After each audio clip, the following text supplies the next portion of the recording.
Hello tenthies, welcome back to a new one shot series जो हमारी चल रही है उसकी हिंदी की ये इस बार हमारा जो एक चल रहा है ये पूरे अगर क्षितिज में देखा जाए तो चैप्टर 4 है, लेकिन हमारे सिलेबस में क्योंकि चैप्टर 3 कट चुका है इसलिए हमारा ये क्षितिज भाग का काव्यखंड का पोएम 3 है। तो आज हम लोग पढ़ने वाले हैं जयशंकर प्रसाद की बहुत ही मेरे हिसाब से मेरी बहुत पर्सनल फेवरेट है पोएम, बहुत अच्छी लगती है मुझे अंदर से।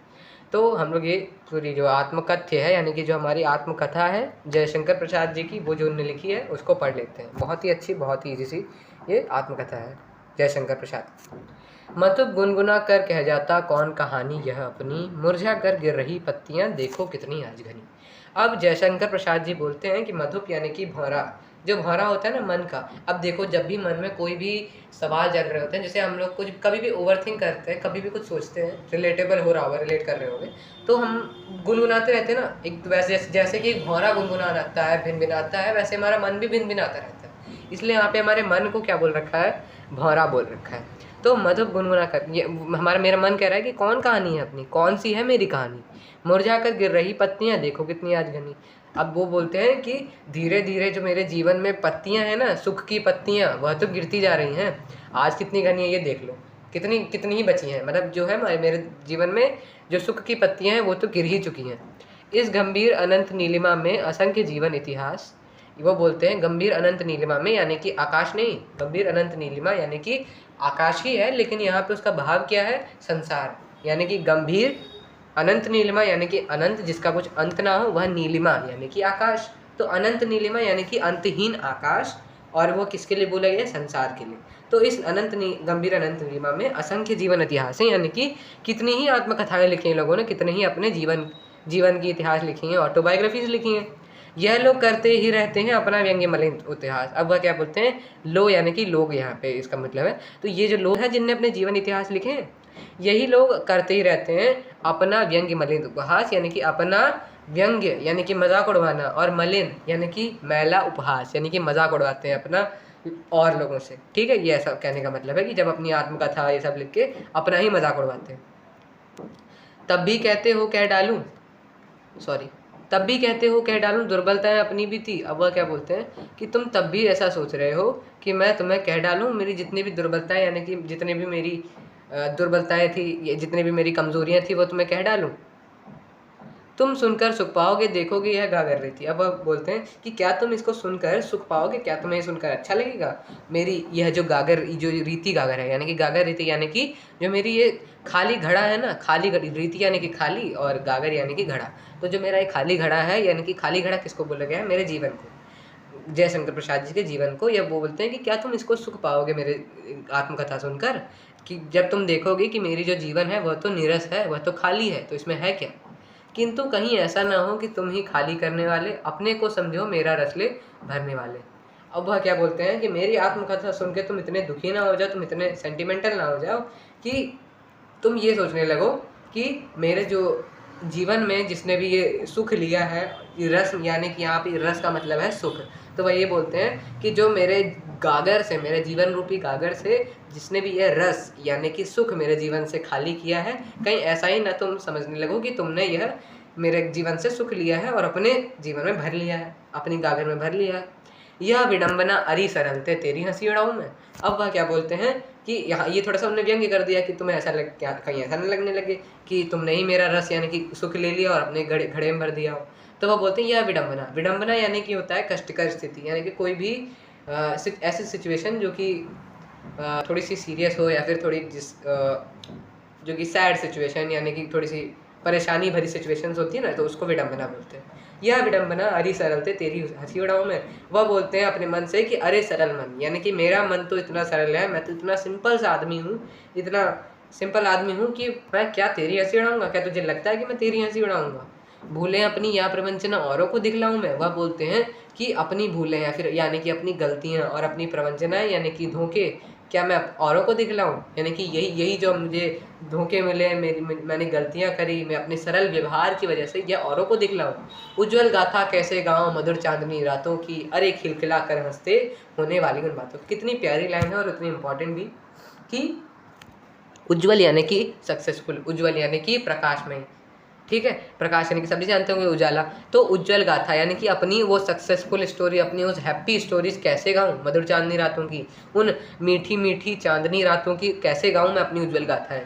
अरे खिलखिला कर हंसते होने वाले उन बातों की, यानी कि उन मधुर चांदनी रातों में जो हम खिलखिला कर हंस देने वाली बातें होती थी ना, वो सुख वाली, उन बातों को मैं कैसे गाऊं। अब ये देखो, यहाँ पे उन्होंने बोला है ना, पहले ही सस्पेंस बना दिया है। बहुत लोग सोच रहे होंगे हाँ भैया लेखक के जीवन में सुख हुआ होगा, लेकिन नहीं, उन्होंने बोला उज्जवल गाथा कैसे गाऊं उन मधुर चांदनी रातों की और उन खिलखिला देने हंस के खिलखिला कर हंस देने वाले बातों की। क्यों? क्योंकि कैसे गाऊं, क्यों? मिला कहाँ वह सुख जिसका मैं स्वप्न देखकर जाग गया, आलिंगन में आते आते मुस्का कर जो भाग गया। अब वह बोलते हैं ना कि उज्जवल गाथा मैं कैसे गाऊं उन मधुर चांदनी रातों की और उन मीठी मीठी हंसने वाली बातों की, क्योंकि मुझे तो वह सुख मिला ही नहीं वह क्यों जब मैं स्वप्न देखकर जाग गया। क्योंकि वह जो मैंने सुख देखा था, जो मधुर चांदनी रातें देखी थी और खिलखिलाकर हंसने वाली बातें देखी थी ना, वह तो एक सपना था जिसका मैं सपन देखकर जाग गया और आलिंगन में आते आते मुस्कुरा कर वो भाग गया।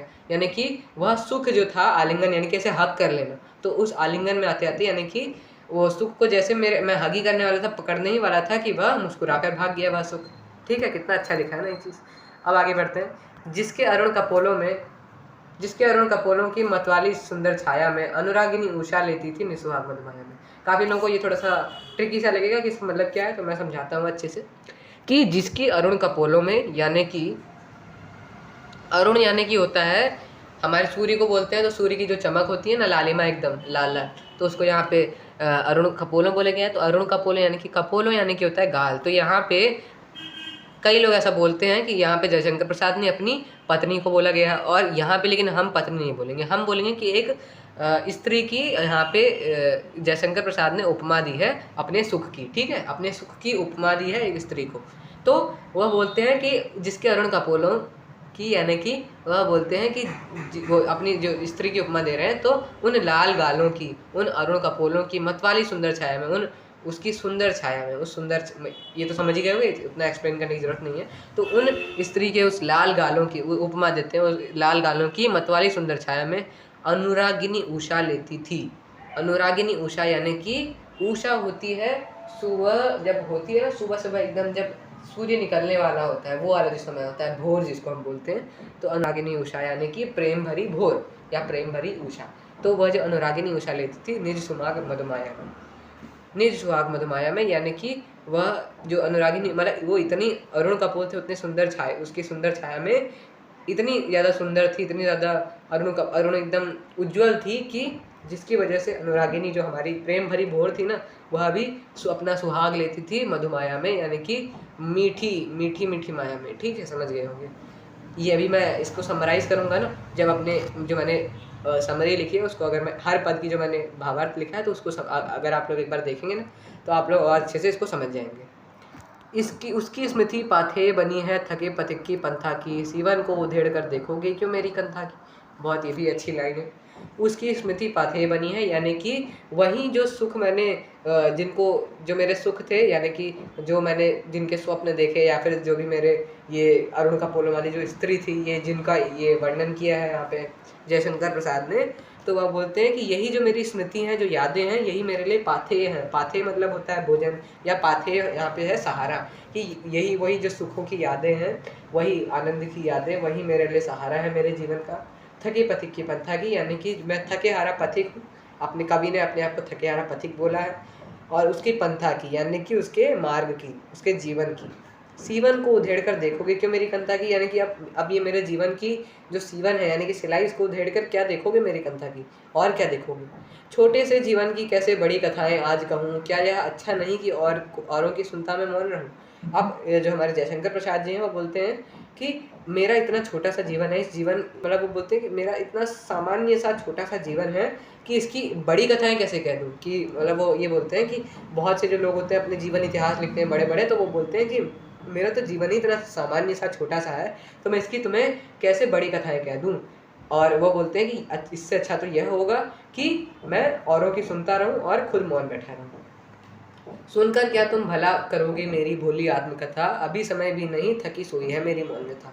अब वह क्या बोलते हैं कि अगर मैं तुम्हें सुना भी दूंगा पूरी, तो क्या भला कर लोगे। वो अपनी आत्मकथा को भोली कह रहे हैं, भोली और बहुत ही सरल सी सामान्य सी आत्मकथा है।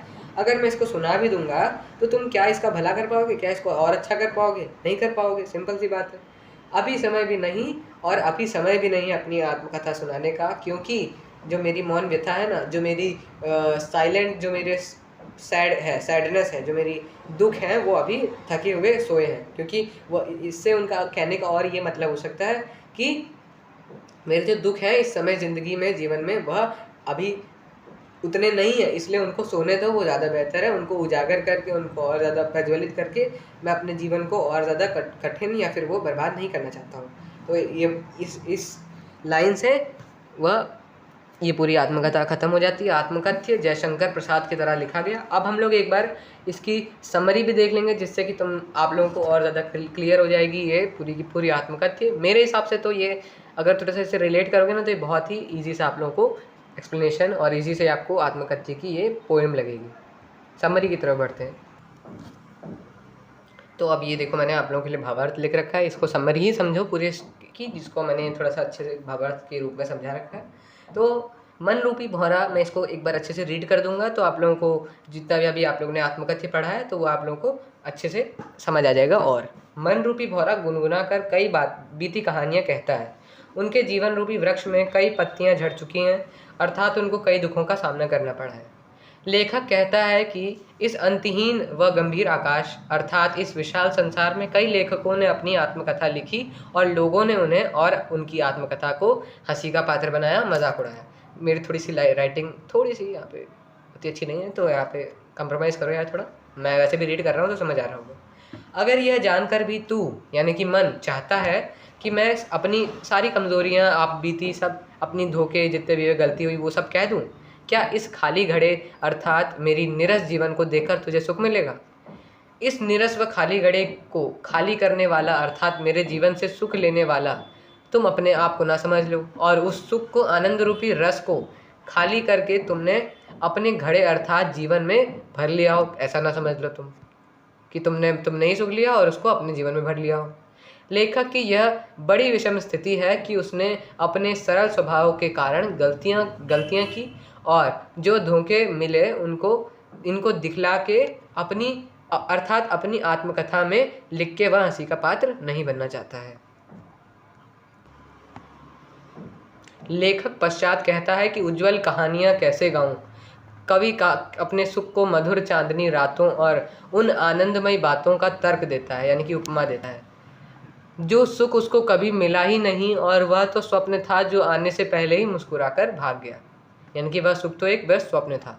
कवि अपने सुख को एक स्त्री की उपमा देता है और कहता है कि जिसके लाल गालों की सुंदर छाया में प्रेम भरी भोर अपना सुहाग लेती थी, मधुमाया अर्थात अपनी लालिमा की और मीठा और सुंदर कर देती थी अपनी लालिमा को। ठीक है, समझ आ गया होगा। अब 9वां, उन्हीं सुखों की यादें कवि के जीवन का सहारा बनी हैं। क्या मेरी सीवन अर्थात सिलाई को उधेड़ कर मेरी अंतर्मन की कथा जानना चाहते हो, यह बोलते हैं कवि।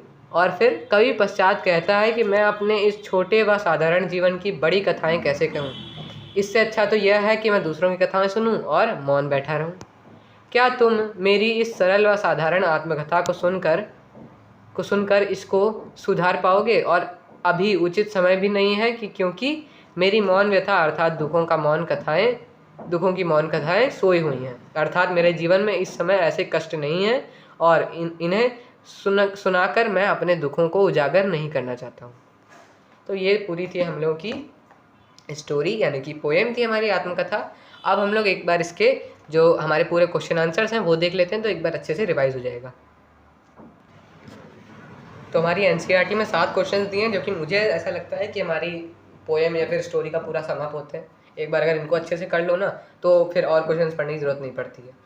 तो अब हम लोग पहले ये 7 क्वेश्चन देख लेते हैं। पहला है, कवि आत्मकथा लिखने से क्यों बचना चाहता है? कवि आत्मकथा लिखने से इसलिए बचना चाहता है क्योंकि उसके जीवन में ऐसा कुछ घटा नहीं है। पहली बात तो कि ऐसी कोई बड़ी बड़ी चीज़ें, उसका सरल सा सामान्य सा जीवन है, उसमें ऐसी कोई बड़ी कहानियाँ नहीं है जिसको वह कह दे। और दूसरी बात कि वह पहले से उन कवियों को देख चुका है, उन कवियों की आत्मकथा, इतनी सारे जीवन इतिहास हैं जिन पे लोग आए दिन प्रवंचनाएं यानी कि हंसी मजाक जिनका उड़ाते रहते हैं। ठीक है, और वह बोलते हैं कि अगर मैं ये सुना भी दूँ तो इससे क्या सुख मिलेगा लोगों को, क्या क्या कोई भला कर पाएगा, यह बोलते हैं। और ऐसी कई कई चीज़ें हैं जिनको हम पॉइंट्स लिख सकते हैं, ठीक है। आत्मकथा सुनने के संदर्भ में अभी समय भी नहीं, कवि ऐसा क्यों कहता है? अभी समय भी नहीं इसलिए कहता है क्योंकि जो उसकी मौन व्यथा है, उसका दुख है, अभी शांत है। जैसे कि मैंने आखिरी भावार्थ में समझाया कि वह अपने दुखों को उजागर नहीं करना चाहता क्योंकि अभी उसके जीवन में ऐसा कोई कष्ट नहीं है, ठीक है। स्मृति को पाथेय बनाने से कवि का क्या आशय है? यानी कि उसके जो जीवन में सुख आए थे अब तो वह नहीं है। वह जानता है कि जो उसके जीवन में सुख थे, अब वही जो सुखों की यादें थी ना, वही उसके जीवन का सहारा है और उसके जीवन में ऐसा कुछ नहीं है। तो वो जो थके हारे पथिक जो है हमारा कवि, उसके जीवन में उसके जो जीवन चल रहा है, पथ है जो उसका, उसमें सिर्फ उसका स्मृति जो है, सुखों की यादें हैं, वही उसके जीवन का सहारा है। भाव स्पष्ट कीजिए। मिला कहाँ वह सुख जिनका मैं स्वप्न देखकर जाग गया, आलिंगन में आते आते मुस्कुरा कर जो भाग गया। यानी कि वह सुख तो मुझे मिला ही नहीं, जिस जो वो तो एक सपन था जो जो जो स्वप्न देखकर मैं जाग गया, और उसको मैं उस सुख को पकड़ने से पहले ही वह सुख मुस्कुराकर मुझसे दूर चले गया। जिसके अरुण कपोलों की मतवाली सुंदर छाया में अनुरागिनी उषा लेती थी निस्वाग मधुमाया में। यानी कि जो लाल गाल और जो लाल गालों वाली जो वो स्त्री थी जिसकी उपमा दी है यहाँ पे, और जिसकी मतवाली सुंदर छाया थी, उसकी मतवाली सुंदर छाया में अनुरागिनी जो हमारा प्रेम भरी भोर थी, वह सुहाग लेती थी मधुमाया में, यानी कि मधुमय और मीठी छाया में, ठीक है। अब फिफ्थ क्वेश्चन है हमारा कि उज्ज्वल गाथा कैसे गाऊं मधुर चांदनी रातों की। कथन के माध्यम से कवि क्या कहना चाहता है? कि इस कथन के माध्यम से कवि यह कहना चाहता है कि मैं वो उज्ज्वल कथाएं कैसे गाऊं, मैं वो उज्ज्वल गाथाएं कैसे गाऊं जो कि मेरे जो जीवन में कभी घटित ही नहीं हुई। वह तो स्वप्न थे, आप इतना समझा सकते हैं, वरना आप सिर्फ ये लिख सकते हैं कि मैं वह उज्ज्वल कथाएं कैसे गाऊं जो उन मधुर चांदनी रातों की, यानी कि वो मधुर चांदनी रातों की जिसको कवि अपना सुख बोल रहा है, जो कि उसके साथ कभी घटित ही नहीं हुआ, ठीक है। आत्मकथ्य कविता की काव्य भाषा की विशेषता उदाहरण सहित लिखिए। ये आपका काम है, या आप लोग होमवर्क में या फिर जरूर लिखिएगा, नहीं तो अभी कमेंट सेक्शन में आपको कुछ जो भी विशेषता लगती है यहाँ पे, ये वो आप कमेंट कर सकते हैं। कवि ने जो सुख का स्वप्न देखा था उसे कविता में किस रूप में अभिव्यक्त किया है? तो इसका आंसर बहुत ही इजी है। जो कवि के पहली बात तो जो कवि का जीवन रूपी वृक्ष उसने बताया है, उसमें जो उसकी पत्तियां थी वह झड़ रही थी, तो आपकी पत्तियां हो गई सुख, ठीक है। और दूसरा जो आपका हो गया कि उसने जो हमारे मधुर चांदनी रातें बोली हैं, और आपकी उसने अगले ही उसकी लाइन में वहाँ बोली हैं जो खिलखिलाकर हंसने वाली बातों थी, वो हो गया आपका सुख। और फिर उसने बोला है कि जो स्त्री की उपमा दी है वो हो गया आपका सुख, जिसमें कि सुंदर छाया थी जिसकी, और अनुरागिनी उषा लेती थी निस्वाग मधुमाया में, वो हो गया, ठीक है। समझ आ गया होगा। आशा करता हूँ कि ये जो पूरा आपका आत्मकथ्य का जो पूरा प्रोज है ये आपका क्लियर हो गया होगा। और अगर ये वीडियो थोड़ी भी इन्फॉर्मेटिव लगी हो तो like share and subscribe and comment down for more suggestions, और जैसे कि हम इम्प्रूव कर सकते हैं। बाकी मिलते हैं अगली वन शॉट वीडियो में। आज के लिए इतना ही। Thanks for watching.